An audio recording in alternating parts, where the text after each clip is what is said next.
सत्यानन्दचिदात्मने सर्वान्तरात्मने श्रीमद् वेङ्कटेशाय मङ्गलम्।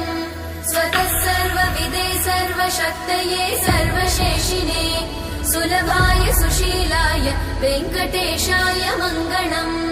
परस्मै ब्रह्मणे पूर्णकामाय परमात्मने प्रयुञ्जे परतत्त्वाय वेङ्कटेशाय मङ्गलम्।